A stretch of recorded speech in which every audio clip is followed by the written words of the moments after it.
Hello good afternoon बच्चों। आज से हम लोग एक नया चैप्टर स्टार्ट करेंगे जिसका नाम है वेव ऑप्टिक्स। बट इस चैप्टर को स्टार्ट करने से पहले मैं एनसीईआरटी का एक अपेंडिक्स पढ़ूंगा।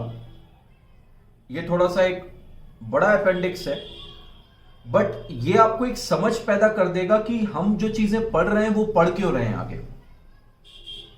ठीक है, इससे पहले आप लोग रे ऑप्टिक्स पढ़ चुके हैं और रे ऑप्टिक्स में रिफ्लेक्शन के बारे में पढ़ा आपने, रिफ्रैक्शन के बारे में पढ़ा, डिस्पर्जन के बारे में पढ़ा। ये सारे आर्टिकल्स आपने अभी तक कवर कर लिए हैं। ठीक, अब हम लोग थोड़ा सा जानते हैं कि ये पूरा माजरा क्या है और कैसे वेव पार्टिकल थ्योरी इवॉल्व हुई। ओके, तो चलिए शुरू करते हैं। अगर आपके पास एनसीईआरटी हो तो ओपन कर ले पेज नंबर 412 और आर्टिकल का नाम है the history of wave particle flip flop. मतलब ये बताना चाहता है कि इतिहास लाइट की बिहेवियर को लेके लड़ाई इस बात की थी कि लाइट वेव है या पार्टिकल है। जैसा कि मैं अपने बहुत सारे लेक्चर में आपको बता चुका हूं कि दुनिया में दो ही चीजें होती हैं, एक पार्टिकल और एक वेव। ठीक है, तो चलिए शुरू करते हैं। सबसे पहले इसमें जो इनिशियल पैराग्राफ है वो क्या बता रहा है, लिखा है what is light. This question has haunted Mankind for a long time. इस सवाल ने मैनकाइंड को बहुत समय तक डराया है। But systematic experiments were done by scientist since the dawn of the scientific and industrial era about 4 centuries ago. 400 साल पहले हम लोगों ने एक्सपेरिमेंट किए और इस क्वेरी को रिजॉल्व करने की कोशिश की। अराउंड द सेम टाइम, उसी समय theoretical models about what light is made up of were developed. उसी समय कुछ थ्योरेटिकल मॉडल्स भी आए। तो देखो, फिजिक्स दो तरीके से पढ़ी जाती है, एक थ्योरेटिकल फिजिक्स और एक एक्सपेरिमेंटल फिजिक्स। आगे जब आप हायर एजुकेशन में जाओगे, अगर आप फिजिक्स को हायर एजुकेशन में ऑप्ट करते हो, मास्टर्स करो या पीएचडी करोगे, तो तुम्हें जो ऑप्शन चुनना है वो थ्योरेटिकल फिजिक्स और एक्सपेरिमेंटल फिजिक्स के बीच में चुनना है। ठीक है, while building a model in any branch of science, it is essential to see that it is able to explain all the experimental observations existing at that time। कह रहा है कि किसी भी मॉडल, जब भी हम किसी साइंस के किसी भी ब्रांच को पढ़ते हैं तो जो भी हम मॉडल तैयार करते हैं उसमें ये चीज देखते हैं कि जो एक्सपेरिमेंटल ऑब्जर्वेशंस हैं उस समय के, वो उनको सेटिस्फाई कर रहा है कि नहीं। It is therefore appropriate to summarise some observations about light that were known in the 17th century। तो अब कुछ ऑब्जर्वेशंस हैं जिनको समराइज करने की बात हो रही है, जो कि 17th century में हुए। 17th century से मतलब यहां पे 1601 से लेकर 1700 तक है। नेक्स्ट पैरा है the properties of light known at that time included. उस समय कौन कौन सी प्रॉपर्टीज हमें पता थी।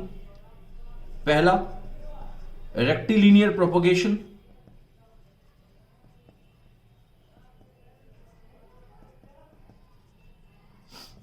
दूसरा, reflection from plane and curve surface.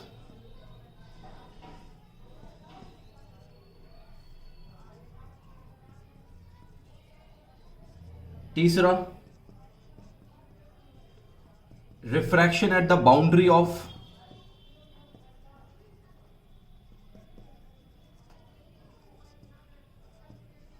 To media.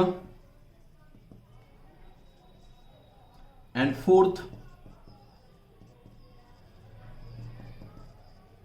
Dispersion into various colours. ये 4 प्रॉपर्टीज थी। इसके अलावा हाई स्पीड। तो आज से 400 साल पहले ये 5 प्रॉपर्टीज के बारे में हमें पता था। ठीक है, appropriate laws were formulated for the first 4 phenomena.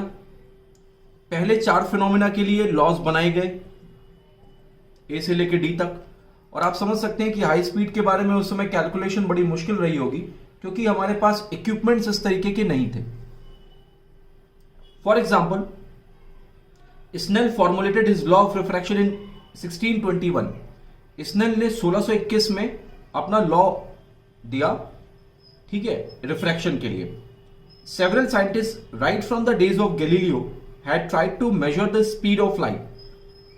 Galileo के टाइम से बहुत सारे लोग लाइट की स्पीड को मेजर करना चाहते थे, but they had not been able to do so, लेकिन वो कर नहीं सके। They had only concluded that it was higher than the limit of their measurement. बस वो यही बता पाए कि वो उनके मेजरमेंट करने की क्षमता से ज्यादा था, ठीक है। नेक्स्ट पैरा है, 2 models of light were also proposed in the 17th century. इसके अलावा 2 और मॉडल प्रपोज किए गए। पहले बात हो रही है डेकार्ट्स की। Descartes in the early decades of 17th century proposed that light consists of particles. सबसे पहले डेकार्ट ने बताया कि लाइट जो है पार्टिकल कंसिस्ट करती है। While Huygens around 1650 to 1660 proposed that light consists of wave, जबकि हाइगन ने 1650 से 60 के बीच में बताया कि लाइट एक्चुअली में वेव कंसिस्ट करती है। Descartes' proposal was merely a philosophical model. Descartes ने कोई भी थ्योरेटिकल या एक्सपेरिमेंटल पॉइंट ऑफ व्यू नहीं रखा, वो बस बेसिकली एक फिलोसॉफिकल मॉडल था, डिवॉइड ऑफ एनी एक्सपेरिमेंट और scientific argument. Newton soon after around 1660 से 1670 एक्सटेंडेड डेकार्ट्स पार्टिकल मॉडल। न्यूटन ने 1660 से 1670 में डेकार्ट के मॉडल को एक्सटेंड किया, known as corpuscular theory, built it up as a scientific theory, और उसी को बिल्ड किया and explained various known properties with it, और उसी की मदद से बहुत सारी प्रॉपर्टीज को समझाया। These models comma light as wave and as particle in a sense are quite opposite of each other. ये दोनों ही मॉडल जो थे, जिसमें एक को कहा गया कि भाई लाइट पार्टिकल है और दूसरे ने कहा लाइट वेव है, ये दोनों ही एक दूसरे के ऑपोजिट थे। But both models could explain all the known properties of light. लेकिन इंपॉर्टेंट बात यह है, चाहे वो पार्टिकल थ्योरी हो और चाहे वो वेव थ्योरी हो, दोनों ही थ्योरीज ने इन फिनोमिनास को अच्छे से समझाया, ठीक है। There was nothing to choose between them. इन दोनों में कोई एक आप पिक नहीं कर सकते कि ये बेहतर है, ये गड़बड़ है, okay. The history of the development of these models over the next few centuries is interesting. अब इस मॉडल के डेवलपमेंट में जो इसका इतिहास है वो अगले कुछ सदियों में बहुत ही इंटरेस्टिंग रहा। बार्थोलाइनस इन 1669, बार्थोलाइनस 1669 में discovered double refraction of light in some crystals. उन्होंने डबल रिफ्रैक्शन कुछ क्रिस्टल्स में देखा। एंड हाइगन in 1678 was quick to explain it on the basis of wave theory. मतलब इसके बाद एक और कंसेप्ट आया, डबल रिफ्रैक्शन, और डबल रिफ्रैक्शन बार्थोलाइनस ने दिया और इसको हाइगन की वेव थ्योरी ने बहुत अच्छे से समझाया, ओके।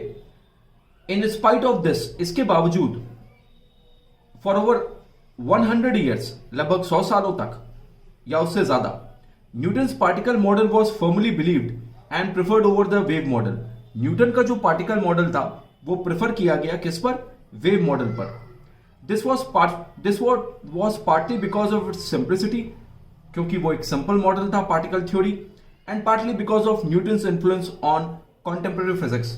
और आप समझ सकते हैं कि न्यूटन का जो जलवा था उस टाइम पे वो जबरदस्त था। उन्होंने जो कह दिया उसी को अंतिम सत्य माना जाता था, ठीक है।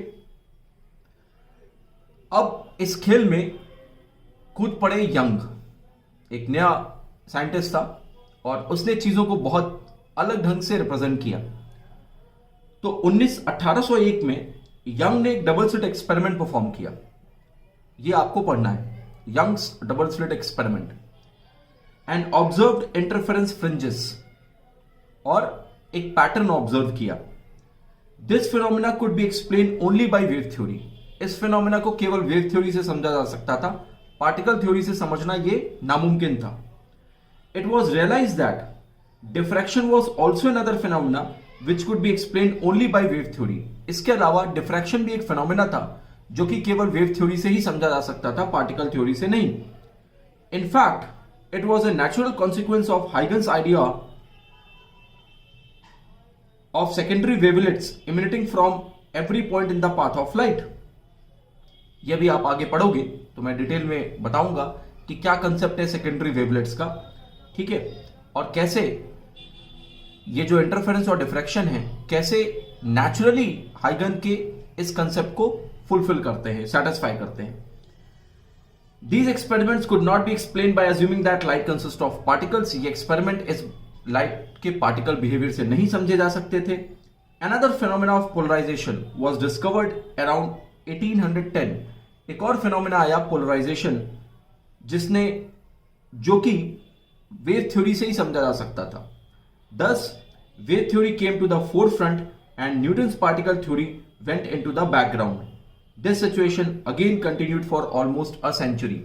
मतलब यह है कि अगर 100 सालों तक या उससे ज्यादा पार्टिकल थ्योरी ने अपना दबदबा बनाए रखा, तो इन फिनोमिनास के आने के बाद 1801 में इंटरफेरेंस, फिर डिफ्रैक्शन, फिर पोलराइजेशन, इनके आने के बाद ये कंफर्म हो गया कि जो वेव थ्योरी है उसी को हम आगे बढ़ाएंगे लाइट के लिए, क्योंकि ये जो फिनोमिना थे उनको केवल वेव थ्योरी समझा पा रही थी, पार्टिकल थ्योरी नहीं समझा पा रही थी. जबकि उससे पहले क्या हो रहा था, उससे पहले के 4 फिनोमिना थे: rectilinear propagation, reflection, refraction, dispersion. ये चारों फिनोमिना पार्टिकल थ्योरी भी समझा ले रही थी, वेव थ्योरी भी समझा ले रही थी, लेकिन जो बाद में 3 फिनोमिना आए, ठीक है, इंटरफेरेंस, डिफ्रैक्शन और पोलराइजेशन, उसको केवल वेव थ्योरी समझा पाई. ओके, तो मतलब यह है कि अगर पहले 100 साल पार्टिकल थ्योरी के थे तो अगले 100 साल वेव थ्योरी के थे. ओके, नाउ अब ये थोड़ा सा लीक से हटके है, बट आप इसको मैं आपके लिए इसको पढ़ूंगा बिकॉज इससे आपका एक इनसाइट डेवलप होगा.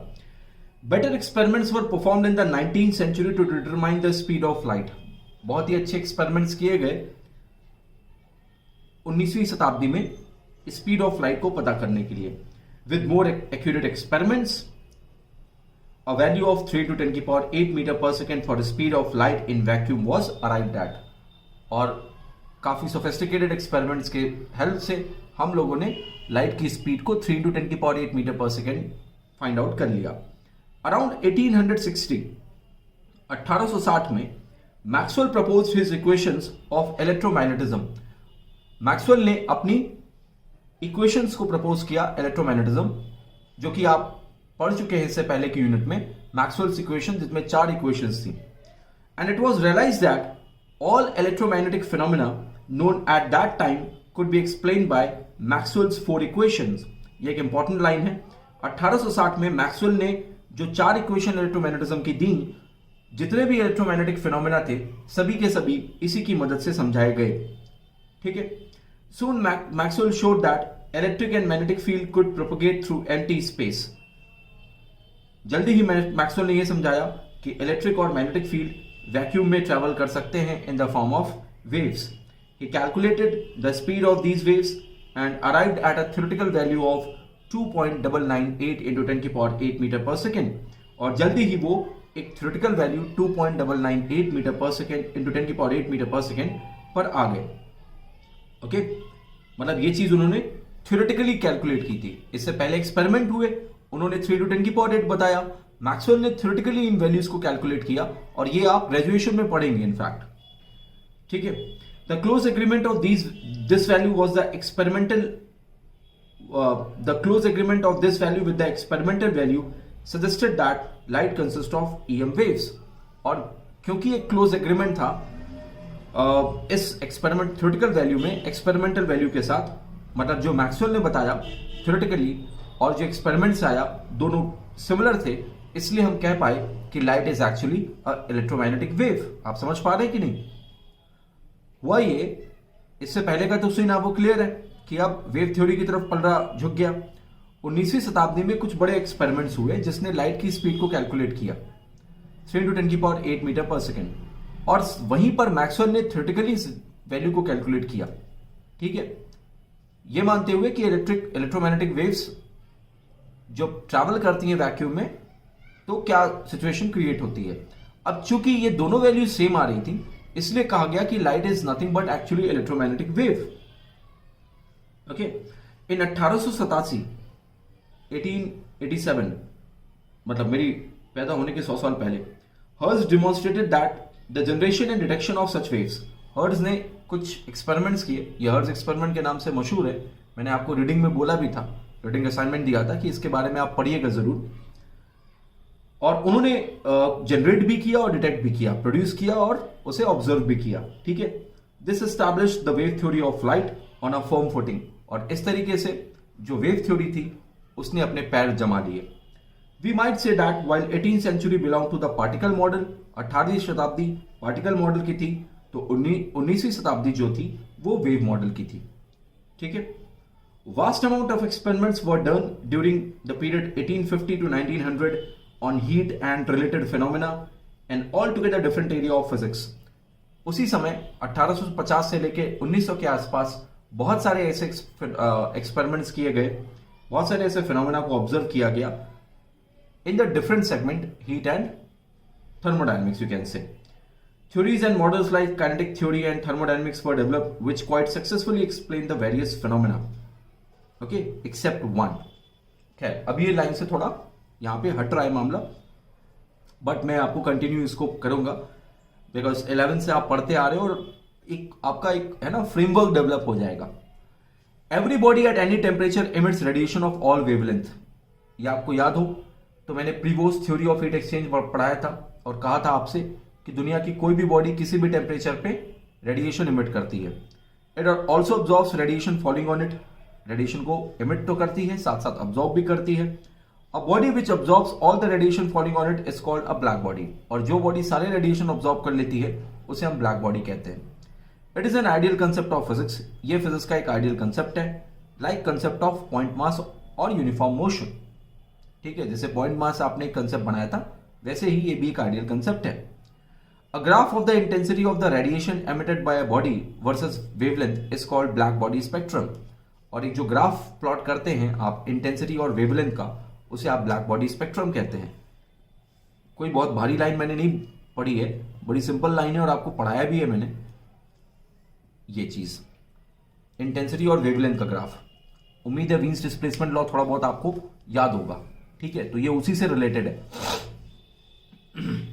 ओके, ये कहता है कि जब कोई बॉडी रेडिएट करती है तो अलग अलग वेवलेंथ की अलग अलग इंटेंसिटी की रेडिएशन इमिट होती हैं। मतलब कहना ये चाहता हूं कि अगर कोई रेडिएशन इमिट हुई है तो उसमें 700 नैनोमीटर का भी रेडिएशन होगा कुछ अलग इंटेंसिटी के साथ, 800 नैनोमीटर का भी रेडिएशन होगा कुछ अलग इंटेंसिटी के साथ, 900 नैनोमीटर का भी रेडिएशन होगा कुछ अलग इंटेंसिटी के साथ, ठीक है। देन इन 1900 में Planck hit upon a novel idea. Novel word जो यूज होता है वो नए के लिए यूज होता है, ठीक है। जैसे कोरोना वायरस को भी क्या बोलते हैं हम लोग, नोवेल कोरोना वायरस, है ना। तो एक नया है ना, नोबल नहीं है, नोवेल है, NOVEL। If we assume he said that radiation is emitted in packets of energy instead of continuously as an a wave. Planck ने एक बड़ी इंपॉर्टेंट बात कही, उन्होंने कहा कि जो रेडिएशन इमिट होता है वो पैकेट्स के फॉर्म में इमिट होता है rather than wave. Clear? Then we can explain the black body spectrum, और इसी पर उन्होंने ब्लैक बॉडी स्पेक्ट्रम को समझाया था। Planck himself regarded these quanta or brackets as a property of emission and absorption. Planck ने ये कहा कि ये बस emission और absorption के लिए है, ठीक है, travel करने के लिए नहीं है।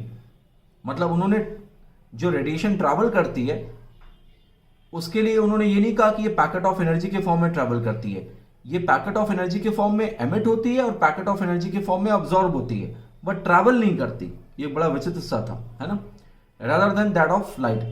He derived a formula which agreed with the entire spectrum, और उन्होंने एक formula E equal to h nu दिया जो कि हर स्पेक्ट्रम के लिए एप्लीकेबल था। This was a confusing mixture of wave and particle picture. ये confusing mixture था पार्टिकल और वेव का। Radiation is emitted as particle.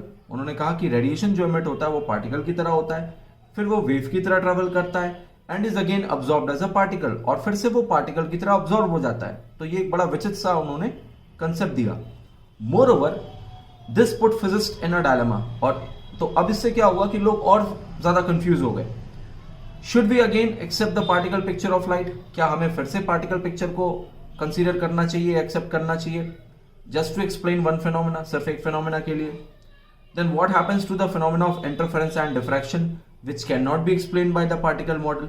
अब लोग ये कंफ्यूज हो गए प्लैंक की थ्योरी के बाद कि क्या हमें एक फिनोमेना को समझने के लिए पार्टिकल थ्योरी को ऑब्जॉर्व कर एक्सेप्ट करना चाहिए, क्योंकि अगर हम पार्टिकल थ्योरी मानते हैं तो फिर इंटरफेरेंस, डिफ्रैक्शन और पोलराइजेशन को वो समझा नहीं पा रही है, तो उसका हम क्या करेंगे. ठीक है. बट सून इन 1905 में एक जबर आदमी आया जिसका नाम था आइंस्टाइन बेसिकली, है ना. तो आइंस्टाइन ने फोटोइलेक्ट्रिक इफेक्ट दिया, ये भी आपको पढ़ना है, by assuming the particle picture of light, particle picture of light को समझते हुए. ठीक है. 1907 in 1907 Debye explain the low temperature specific heat of solid by using the particle picture for lattice vibration and crystalline solid. ये thermodynamics के आपके course से हटा दिया गया है, पहले हम लोग पढ़ा करते थे. डेबाय टेम्परेचर नाम से एक कंसेप्ट दिया जाता था. तो उन्होंने कहा था लो टेम्परेचर पर स्पेसिफिक हीट ऑफ सॉलिड को समझाया, clear, with the help of particle picture. Okay. Both this phenomena, photoelectric effect and specific heat of solid, okay, इन दोनों ही फिनोमेना को, both this phenomena belonging to widely diverse areas of physics could explain only by the particle model.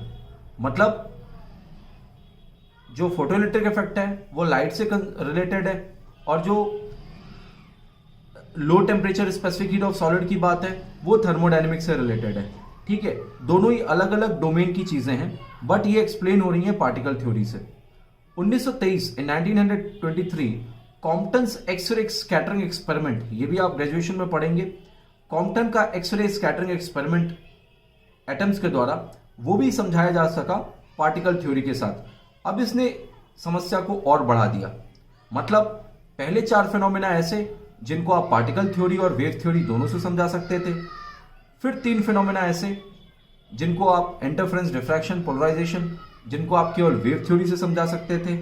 और उसके बाद फिर कुछ phenomena ऐसे, फोटोइलेक्ट्रिक इफेक्ट, कॉम्पटन इफेक्ट और लो temperature specific heat of solid, इसको भी आप केवल पार्टिकल थ्योरी से ही समझ सकते थे. तो अब लोगों के लिए बड़ा मुश्किल हो गया कि अब क्या करें.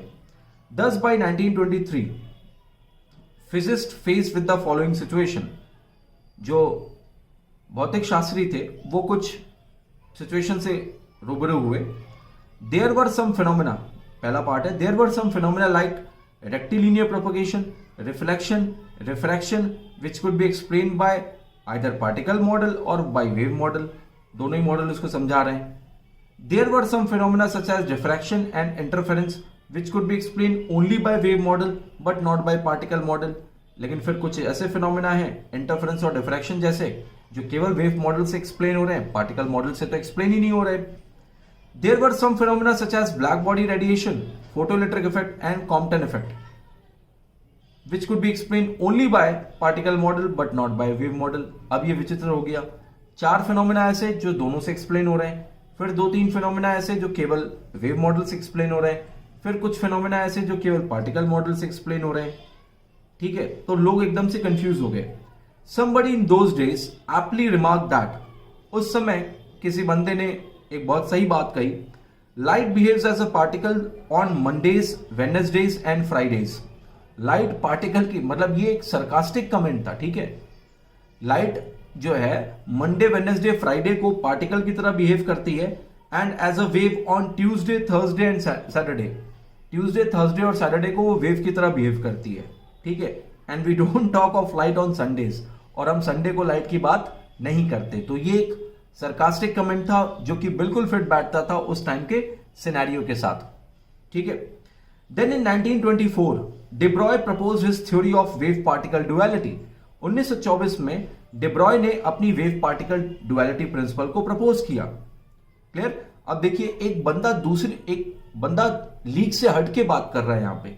ठीक है. वैसे आप इसको डिब्रॉगली पढ़ते हैं, बट करेक्ट प्रोनाउंसिएशन इसका डिब्रॉय है. Propose his theory of wave particle duality. उन्होंने अपनी वेव पार्टिकल डुअलिटी को प्रपोज किया, in which he said that only photons of light, not only photons of light, सिर्फ लाइट के फोटॉन्स ही नहीं, बट सभी पार्टिकल जैसे कि इलेक्ट्रॉन्स, एटम्स, इन सभी का डुअल बिहेवियर होता है. मतलब ये कहना चाह रहा हूं कि इससे पहले तक आप ये समझ गए होंगे कि लाइट का डुअल बिहेवियर है, कभी वो पार्टिकल की तरह बिहेव करती है, कभी वो वेव की तरह। तो डिब्रॉय ने इसी बात को समझाया, ना सिर्फ फोटॉन बल्कि और भी पार्टिकल्स ऐसे हैं, इलेक्ट्रॉन्स, एटम्स, न्यूट्रॉन्स, जो कि डुअल बिहेवियर शो करते हैं। ठीक है, he gave a formula connecting their mass, velocity and momentum. और डिब्रॉय ने एक फॉर्मूला दिया, lambda equal to h by m v. अब आप देखो इसमें ध्यान से, तो मास किसकी प्रॉपर्टी है? पार्टिकल की। ठीक है, और लैम्डा किसकी प्रॉपर्टी है? वेवलेंथ की, सॉरी वेव की। लैम्डा क्या है? वेवलेंथ। एम क्या है? मास। मास किसके लिए होता है? पार्टिकल के लिए होता है। वेवलेंथ किससे एसोसिएटेड है? वेव से एसोसिएटेड है। तो उन्होंने एक बहुत ही इंपॉर्टेंट फॉर्मूला दिया, lambda equal to h by m v, जिसमें उन्होंने वेव के बिहेवियर और पार्टिकल के बिहेवियर को क्लब करके समझाया, है ना। तो ये अपने आप में एक कमाल का एक फॉर्मूला कह सकते हो आप, जिसमें दोनों फीचर्स इन्वॉल्व हैं। Okay, in 1927 Thomson, Davisson and Germer, तीन अलग अलग बंदे थे, थॉमसन, डेविसन और जमर। इन्होंने अपने अपने एक्सपेरिमेंट किए अलग अलग, और शो किया कि electrons did behave like wave with a wavelength which agreed with that given by de Broglie's formula। अब एक बड़ी कमाल की बात है जो आप जानने वाले हैं कि इलेक्ट्रॉन का भी बिहेवियर ऐसा डुअल बिहेवियर होता है, मतलब वो पार्टिकल की भी तरह बिहेव करता है और कभी कभी जरूरत आने पर वेव की तरह भी बिहेव करता है। तो ये बहुत ही कमाल की चीज थी उस समय। ठीक है, क्योंकि जो अगर हम अब देखो उसमें क्या था कि जो ये बंदे थे ना, डेविसन और जर्मर, इन्होंने जो एक्सपेरिमेंट किया, इन्होंने एक्सपेरिमेंट करके मतलब इलेक्ट्रॉन को वेव मानते हुए इन्होंने एक्सपेरिमेंट किया, और जब इन्होंने वेवलेंथ कैलकुलेट की तो जो वेवलेंथ आई वो डिब्रॉय की वेवलेंथ की इक्वेशन को बिल्कुल पूरी तरह से सेटिस्फाई कर रही थी। मतलब हालांकि डिब्रॉय ने कोई एक्सपेरिमेंट नहीं किया, बट उन्होंने अपनी एक जो हाइपोथेसिस दी वो बिल्कुल फिट बैठ रही थी। ठीक है, Their experiment was on diffraction of electron through crystalline solid, in which the, मतलब ये थोड़ा सा डेविसन जमर एक्सपेरिमेंट को समझाने की बात हो रही है। ठीक है, तो अभी वो आपके कोर्स से हट गया है ना। सीबीएसई ने सारे अच्छे टॉपिक्स को पता नहीं क्या किया है, मतलब इस हाफ में। पहले हाफ में तो कुछ बहुत खास वो नहीं किया, बट इस हाफ में कई इंपॉर्टेंट टॉपिक्स को उन्होंने हटाया है। ठीक है, अब जैसे पोलराइजेशन एक बड़ा इंपॉर्टेंट टॉपिक है, वो हटा दिया। क्लियर, डेविसन जर्मर एक एक्सपेरिमेंट एक बड़ा इंपॉर्टेंट टॉपिक है, वो हटा दिया। आई होप कि अगले सेशन के बच्चों के लिए ये वापस आ जाए, क्योंकि नहीं तो फिर उनकी अंडरस्टैंडिंग है ना वीक हो जाती है। आप मतलब मैं थोड़ा सा ये सोचता हूँ कि मतलब जब कभी मेरे से कोई पूछता है कि तुमको अभी के एजुकेशन सिस्टम के साथ क्या प्रॉब्लम है तो मेरा जवाब उसमें बस ये होता है कि हमारा जो एजुकेशन सिस्टम है वो सबसे बड़ी दिक्कत उसमें ये है कि ये केवल जॉब ओरिएंटेड या मार्क्स ओरिएंटेड है, और हम लोग भी कहीं ना कहीं वैसे हो गए हैं। हम लोग भी मार्क्स और है ना सिलेक्शन और ये सारी चीज़ों पे बात करते हैं, जबकि देखा जाए तो अगर आपको एक सब्जेक्ट को पढ़ने में मज़ा आ रही है ना तो आप लाइफ में बहुत अच्छा करेंगे। और इसीलिए देखो आप इंडिया में रिसर्च वगैरह बहुत वीक है, खासतौर पे नॉर्थ इंडिया में तो सिचुएशन बहुत ख़राब है, जहाँ पे बच्चा पैदा नहीं हुआ तो उसको पहले डिसाइड कर लेते हैं कि भैया इंजीनियर बनेगा, डॉक्टर बनेगा, आईएएस बनेगा, है ना आईपीएस बनेगा, पहले डिसाइड हो जाता है। बच्चे का क्या इंटरेस्ट है, उसको किधर जाना है, उससे किसी को कोई मतलब नहीं। जबकि साउथ इंडिया में थोड़ा सा अभी भी लोग रिसर्च ओरिएंटेड हैं, जो मतलब थोड़ा बहुत डेवलपमेंट इंडिया में रिसर्च के डायरेक्शन में हो रहा है वो साउथ इंडिया से ही हो रहा है। अभी आप यूएस में भी देखो तो बिडेन ने अपनी जो टीम बनाई है उसमें बहुत सारे इंडियंस को जगह दी है ना। तो अच्छा बंदा तो पढ़ के फिर बाहर निकल जा रहा है, वाई सो? बिकॉज इंडिया में कोई वैल्यू ही नहीं है। इंडिया में बाबा लोग की वैल्यू ज़्यादा होती है, पढ़े लिखे लोग साइंटिस्ट की वैल्यू तो होती नहीं है। और यहाँ भी पेरेंट्स हर समय यही उम्मीद करते हैं कि बच्चा पढ़ के 95%, 96%, 97% लेके आए, है ना। सो एक बड़ी अजीब है, खैर क्या कर सकते हैं। तो फिलहाल मतलब मैं ये कहूँगा कि आपको कि आप अपने इंटरेस्ट में ज़रूर आगे बढ़िएगा। अपना मतलब जो मार्क्स लाने का है और जो सिलेक्शन का है वो तो ठीक है, अपनी जगह है, वो तो करना ही है आपको, बट उसके अलावा आप अपने इंटरेस्ट को जरूर आगे बढ़ाइएगा, जिस भी फील्ड में आपका इंटरेस्ट है। अब जैसे मेरे को फिजिक्स में इंटरेस्ट बहुत पहले आ गया था, बट मेरा जो टाइम था उस समय भी हम लोग है ना सिर्फ इंजीनियरिंग के आगे सोच नहीं पाए कुछ। क्लियर? खैर छोड़िए ये सब, आगे बढ़ते हैं। Very soon diffraction experiment with other particles such as neutrons and protons were performed and these two confirmed with de Broglie formula, और इसने भी de Broglie formula को confirm किया। This confirmed wave particle duality, और इसने wave particle duality principle को establish कर दिया फिजिक्स के प्रिंसिपल्स में से एक। ठीक है, और wave particle duality wave optics के बाद आपका अगला चैप्टर है। तो अब आप अपने सिलेबस को थोड़ा सा समझ जाओगे कि जो हम लोग स्टार्टिंग में रे ऑप्टिक्स पढ़ाते हैं उसमें आपको हम पार्टिकल अप्रोच मानते हुए थोड़ा सा पढ़ाते हैं, है ना, या आप कह सकते हो कि वहां हम कोई अप्रोच ही नहीं लेते, हम केवल एक फिनोमेना समझाते हैं। फिर जब वेव ऑप्टिक्स पढ़ाते हैं तो वहां पे हम वेव मॉडल को आगे बढ़ाते हुए चीजों को पढ़ाते हैं।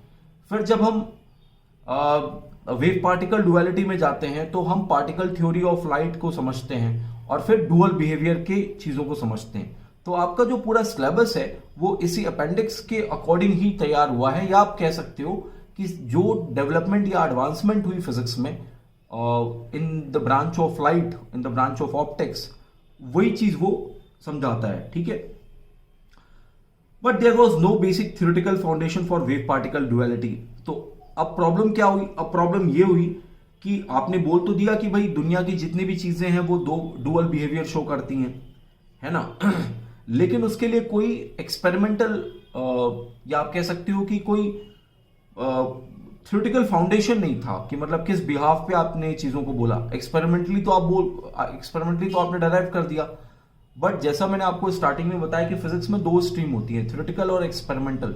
तो आपने एक्सपेरिमेंटली उसको सेटिस्फाई कर दिया, बट थ्योरेटिकली आपका कोई वर्जन नहीं आया। De Broglie's proposal was merely a qualitative argument based on symmetry of nature। ये लाइन बहुत इंपॉर्टेंट है। De Broglie का जो प्रपोजल था वो एक क्वालिटेटिव अरेंजमेंट था। क्वालिटेटिव मतलब जो उनकी विशेषताओं के बारे में था। दो वर्ड होते हैं, क्वालिटेटिव और क्वांटिटेटिव। क्वांटिटेटिव मतलब जो डेटा ओरिएंटेड होते हैं और क्वालिटेटिव मतलब जो बिहेवियर ओरिएंटेड होते हैं। ठीक है, wave particle duality was at best a principle. तो उन्होंने वेव पार्टिकल डुअलिटी को एक प्रिंसिपल कहा, not an outcome of a sound fundamental theory. वो कोई फंडामेंटल थ्योरी से डिराइव नहीं हुई है। It is true that all experiments whatever agreed with de Broglie formula, but physics does not work that वे।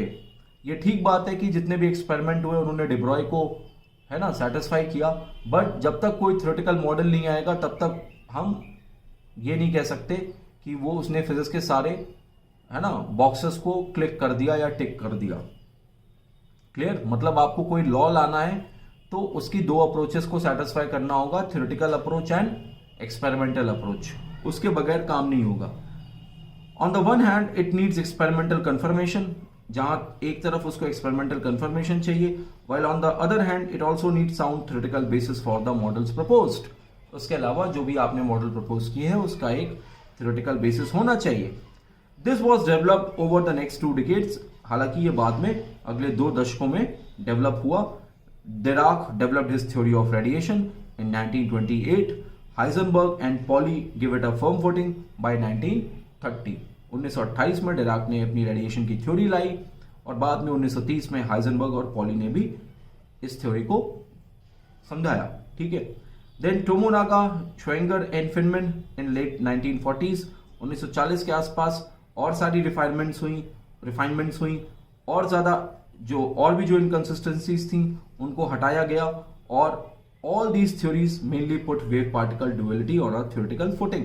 तो आप समझ सकते हैं एक्सपेरिमेंटली बहुत अच्छा काम हुआ, बट लेटर ऑन थ्योरेटिकली भी डिराक, टोमोनागा, श्वेंगर, फिनमैन, इन लोगों ने थ्योरेटिकल फाउंडेशन को ले किया। Okay, so this was all about your syllabus regarding wave particle duality, behavior of light। okay, although the story continues, हालांकि स्टोरी कंटिन्यू होती है, it grows more and more complex and beyond the scope of this note। ये और भी complex होती है जो कि इस बुक के या आपके सिलेबस के स्कोप से बाहर है। But we have here the essential structure of what happened. But यहाँ पे हमने ये देखा कि क्या क्या एसेंशियल स्ट्रक्चर रहे, क्या रहा historical perspective, and let us be satisfied with it at that moment. और चलिए अभी तक फिलहाल के लिए सेटिस्फाई होते हैं. Now it is regarded as a natural consequence of present theory of physics that electromagnetic radiation as well as particle of matter exhibit. तो मतलब अब फाइनली कंक्लूजन ये है कि जो रेडिएशन है और जो पार्टिकल है वो दोनों बिहेवियर शो करते हैं, ठीक है, अलग अलग एक्सपेरिमेंट्स में और कभी कभी एक ही एक्सपेरिमेंट के अलग अलग पार्ट में. So it was the story.